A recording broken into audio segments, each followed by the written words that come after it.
Assalamualaikum warahmatullahi wabarakatuh. Salam damai sejahtera bagi kita semua. Selamat berjumpa kembali anak-anak di dalam video pembelajaran matematika. Kalau dua video sebelumnya, anak-anak belajar tentang konsep kesebangunan dan kekongruenan, maka pada video kali ini kita akan berlatih mengerjakan soal-soal yang berkaitan dengan teori kesebangunan dan kekongruenan. Semangat ya anak-anak semua. Oke, kita awali dari soal yang nomor 1. Perhatikan.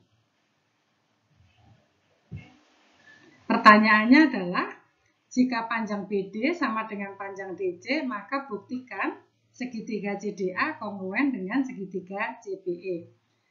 Kita jawab, kalau kita lihat anak-anak pada gambar di samping ada dua buah segitiga, yaitu segitiga ADC dan segitiga EBC. Kalau kita gambar sendiri-sendiri maka akan nampak gambar sebagai berikut. Sesuai gambar yang diketahui bahwa sudut B sama dengan sudut D karena siku-siku. Oke, selanjutnya juga dari soal diketahui panjang BC sama dengan panjang CD.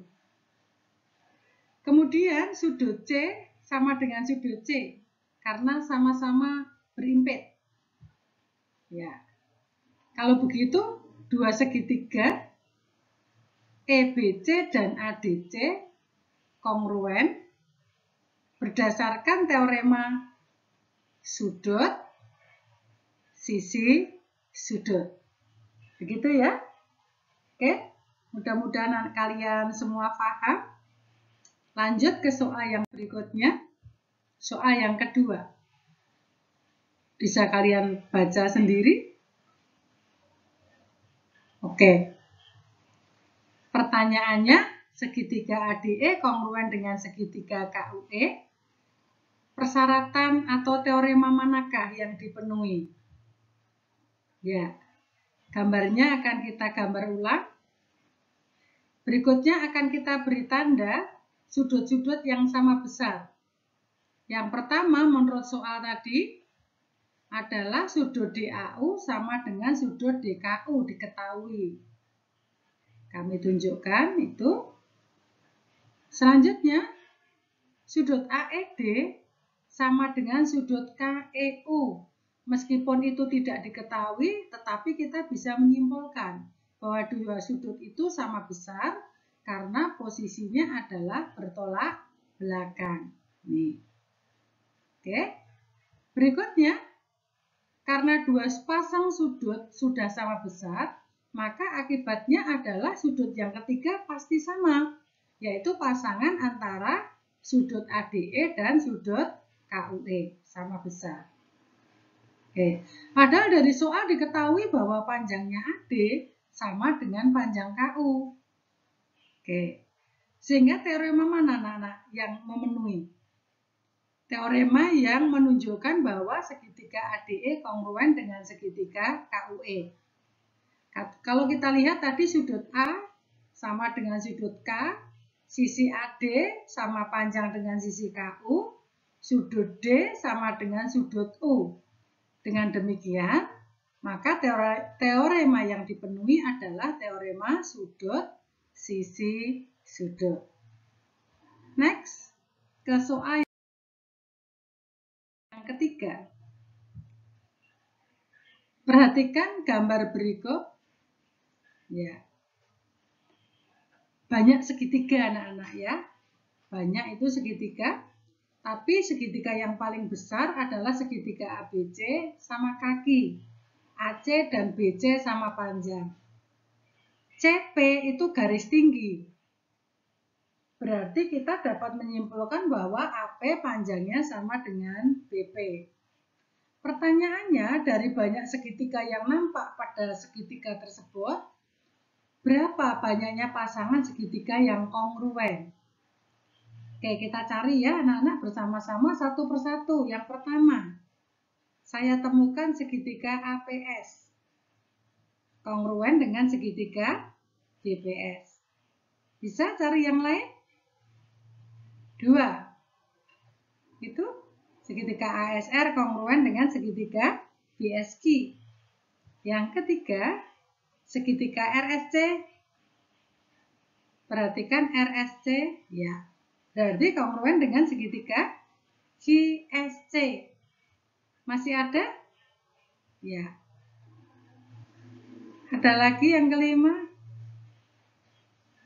Yang keenam, ABR. Ya. Kongruen dengan segitiga BAQ. Kira-kira masih ada lagi anak-anak? Bisa menemukan? Ya, betul. Yang ketujuh atau yang terakhir, ternyata segitiga APC kongruen dengan segitiga BPC. Dengan demikian, banyaknya pasangan segitiga yang kongruen. Pada gambar di samping ada 7 pasang. Next, ke soal yang keempat. Ya. Oke. Kesebangunan pada trapesium. Ini kita sudah pelajari pada video sebelum ini ya.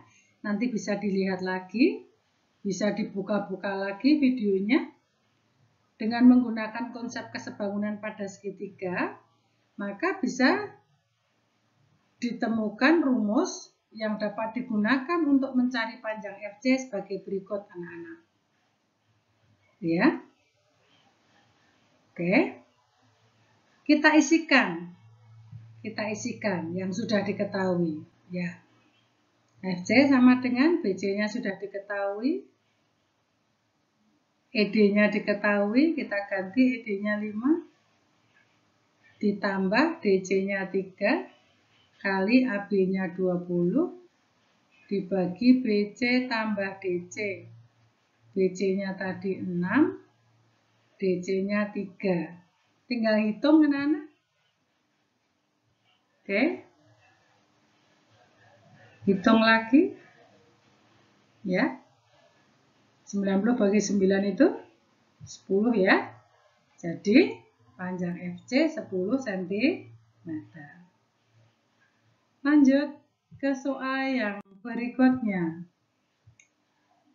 Oke, masih sama. Soal tentang kesebangunan pada trapesium. Kalau tadi yang ditanyakan adalah panjang EF, sekarang yang ditanyakan adalah panjang AB. Rumus yang kita gunakan sama seperti soal nomor 4 tadi, demikian. Hanya saja nanti yang ditanyakan adalah yang AB. EF-nya sudah diketahui.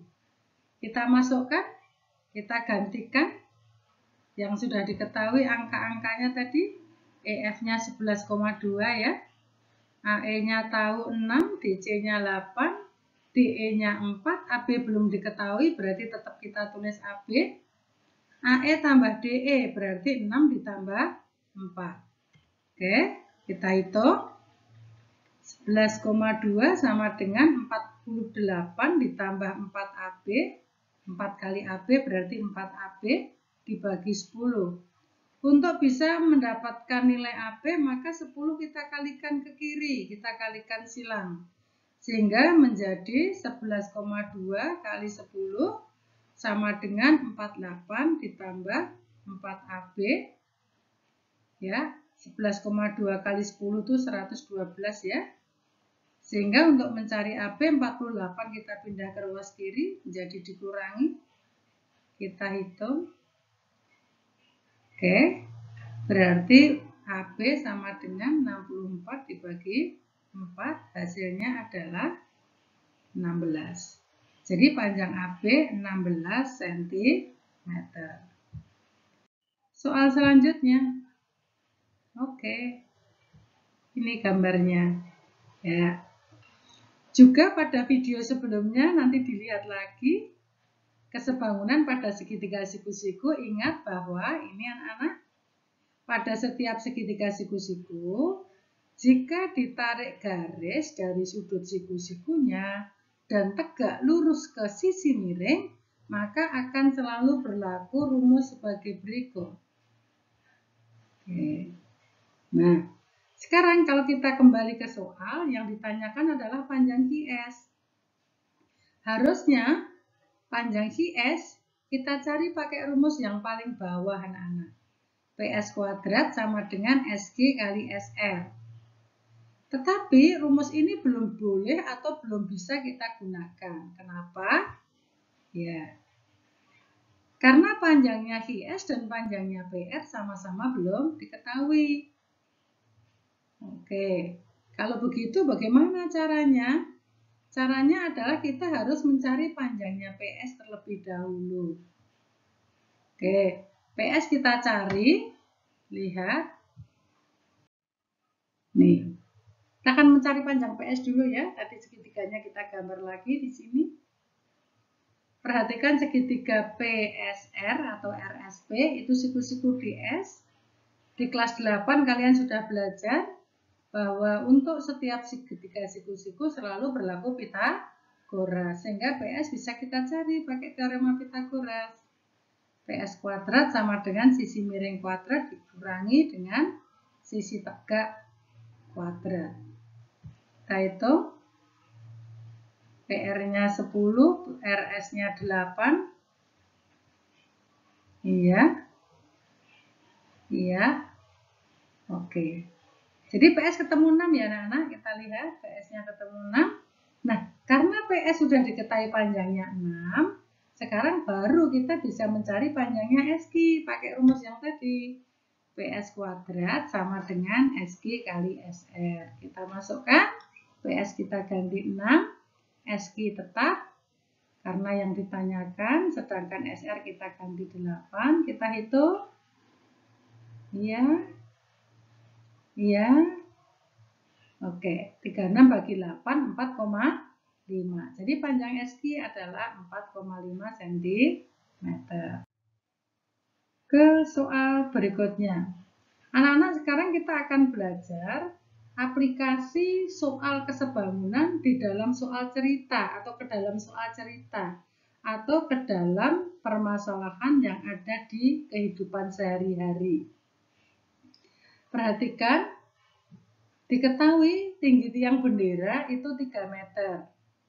Nah, karena ini siang hari, maka kena cahaya matahari, maka tiang bendera akan menghasilkan bayangan ya anak-anak. Bayangannya itu kalau kita ukur panjangnya 1,8 meter. Nah, pada saat yang bersamaan di dekat tiang bendera ada sebuah pohon.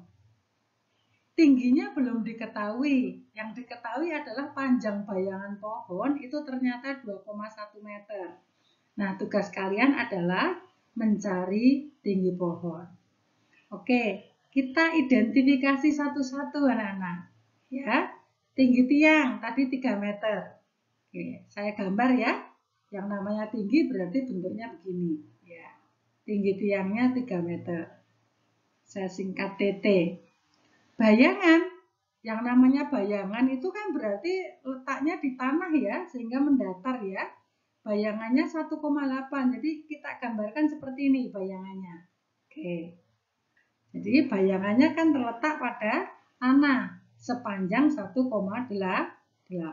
Kemudian tinggi pohon karena belum tahu, saya gambarkan saja sebagai berikut. Ya, kita misalkan E. Sedangkan bayangan tadi, bayangannya pohon panjangnya 2,1, gambarnya begini. Ya. Sama-sama membentuk sudut siku-siku ya antara tiang dan tanah ya, atau garis yang letaknya pada tanah, membentuk sudut siku-siku sehingga sama-sama membentuk segitiga siku-siku, dan kedua segitiga siku-siku ini pasti sebangun. Kalau dua segitiga itu sebangun, maka berlaku itu ya, tinggi tiang per tinggi pohon harus sebanding dengan bayangan tiang dibanding bayangan pohon. Kita masukkan angkanya. Oke, gitu. Kita kalikan silang. Kita hitung. Ya, X sama dengan 6,8 bagi 1,8. Karena membagi masih ada desimal, maka supaya lebih mudah, pembilang maupun penyebut sama-sama saya kalikan 10. Sehingga menjadi 63 bagi 18. Sama-sama saya bagi 9. kita kecilin lagi, kita sederhanakan jadi 7 banding 2. Kita kecilin lagi, kita ubah menjadi desimal jadi 3,5. X tadi siapa? X tadi adalah tinggi pohon. Jadi tinggi pohon adalah 3,5 meter. Maaf itu ya. Salah anak-anak, itu bukan sentimeter tapi meter ya. Oke. Ya. Soal yang terakhir. Oke. Gambar berikut ini adalah menunjukkan permukaan sungai ya anak-anak. Jadi yang garis lengkung-lengkung itu adalah menunjukkan aliran sungai. Lebar sungainya yang mana? Lebar sungainya itu dari A sampai B, itu lebar sungai. Nah, pertanyaannya adalah anak-anak disuruh mencari panjangnya atau mencari lebarnya sungai itu berapa? Oke. Kalau kita perhatikan pada gambar itu ada dua segitiga ya, yaitu segitiga ABC siku-siku di B dan segitiga DEC siku-siku di E. Ya, oke, kita lihat itu. Kemudian sudut A dan sudut D itu sama besar. Kenapa? Karena itu dua sudut yang dalam berseberangan. Sedangkan sudut C yang bertolak belakang itu juga sama besar. Kalau begitu, segitiga ABC dan segitiga CED sebangun. Karena sudut-sudut yang bersesuaian sama besar. Akibatnya apa anak-anak? Akibatnya berlaku perbandingan yang senilai. AB dibanding DE sama dengan BC dibanding EC. Kita isikan. Ya, AB banding 4, BC-nya 12, EC-nya 3. Kita kalikan silang. Ya, tinggal kita hitung. Berarti AB sama dengan 16 atau jawaban terakhir lebar sungai adalah 16 meter. Ya, demikian tadi anak-anak latihan soal pada video kali ini. Kalau belum jelas silahkan diulang-ulang kembali ya, sampai anak-anak betul-betul merasa paham. Terima kasih anak-anak.